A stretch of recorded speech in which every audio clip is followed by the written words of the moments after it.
جو ستم ظریفیاں ہمارے مسلمان بھائی اللہ کی اس کتاب پاک کے ساتھ کرتے ہیں وہ اس قدر ناگزار ہیں کہ اگر یہ خود کسی دوسرے معاملے میں کسی شخص کو ایسی حرکتیں کرتے دیکھیں تو اس کی ہنسی اڑائیں بلکہ اس کو پاگل قرار دیں۔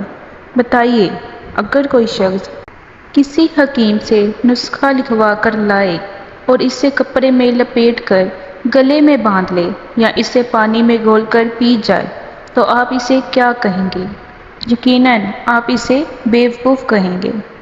مگر سب سے بڑے حکیم نے آپ کے امراض کے لیے شفا اور رحمت کے جو بے نظیر نسخے لکھ کر دیے ہیں، اور اسی کے ساتھ آپ کی آنکھوں کے سامنے دن رات یہی سلوک ہو رہا ہے اور کسی کو اس کا احساس نہیں۔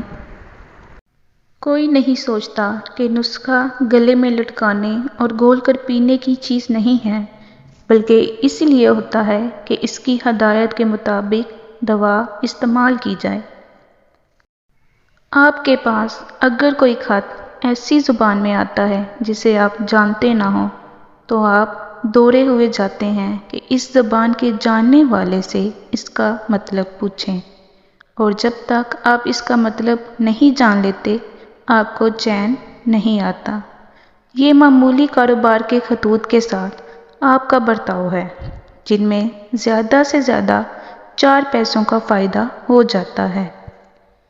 مگر خداوند عالم کا جو خط آپ کے پاس آیا ہوا ہے اور جس میں آپ کے لیے دین و دنیا کے تمام فائدے ہیں، اسے آپ اپنے پاس یوں ہی رکھ چھوڑتے ہیں۔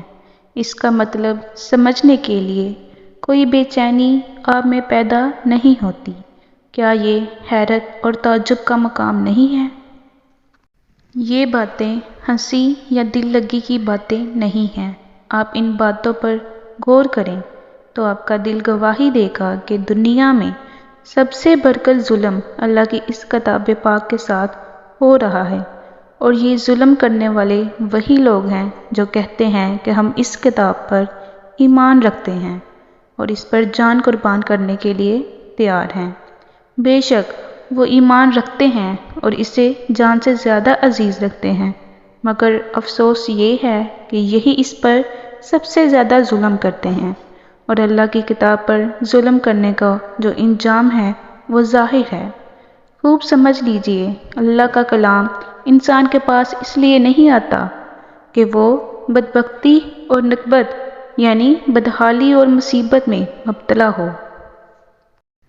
جیسا کہ سورۃ طٰہٰ میں ارشاد باری تعالیٰ ہے، ہم نے یہ قرآن تم پر اس لیے نازل نہیں کیا کہ تم مصیبت میں پڑ جاؤ۔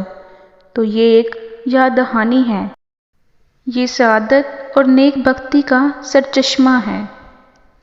مسلمان یہ ظلم کیسے کر رہا ہے کہ کتاب کو بڑی عزت کے ساتھ تو رکھ دیا ہے گھر میں، مگر اسے کھول کے پڑھنے کا کبھی خیال ہی نہیں آیا۔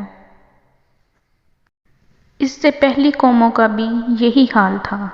بنی اسرائیل کا انجام آپ کے سامنے ہے۔ ان کے پاس توریت اور انجیل بھیجی گئی تھی اور کہا گیا تھا کاش انہوں نے توریت اور انجیل اور ان دوسری کتابوں کو قائم کیا ہوتا جو ان کے رب کی طرف سے ان کے پاس بھیجی گئی تھیں۔ ایسا کرتے تو ان کے لیے اوپر سے رزق برستا اور نیچے سے ابلتا، یعنی کتاب اللہ پر ایمان رکھتے ہوئے اسے پڑھنا آپ کے رزق میں اضافہ کرتا ہے۔ مگر انہوں نے اللہ کی کتابوں پر ظلم کیا اور اس کا نتیجہ یہ دیکھا کہ سورہ بقرہ میں ارشاد باری تعالیٰ ہے، ذلت و خواری اور پستی و بدحالی ان پر مسلط ہو گئی اور وہ اللہ کے غضب میں گھر گئے۔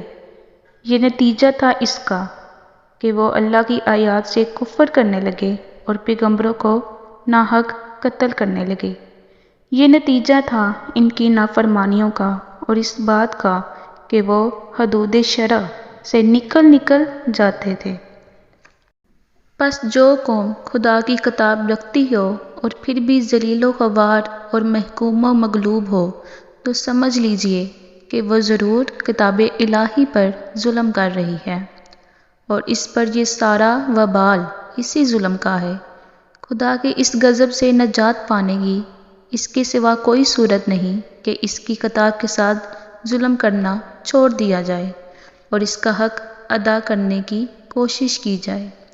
اگر آپ اس گناہ عظیم سے باز نہ آئیں گے تو آپ کی حالت ہرگز نہ بدلے گی، خواہ آپ گاؤں کالج کھول دیں اور آپ کا بچہ گریجویٹ ہو جائے اور آپ یہودیوں کی طرح سود خواری کر کے کروڑ پتی ہی کیوں نہ بن جائیں۔ تو دوستو، ہمیں چاہیے کہ ہم قرآن شریف کو یوں ہی رکھا نہ رہنے دیں، بلکہ اسے کھولیں، پڑھیں اور ہدایت پائیں اور اپنی زندگیوں میں خوشحالی لائیں۔ امید ہے یہ ویڈیو دیکھنے کے بعد آپ کے دل ضرور کھلیں گے اور آپ ہدایت کی طرف جائیں گے۔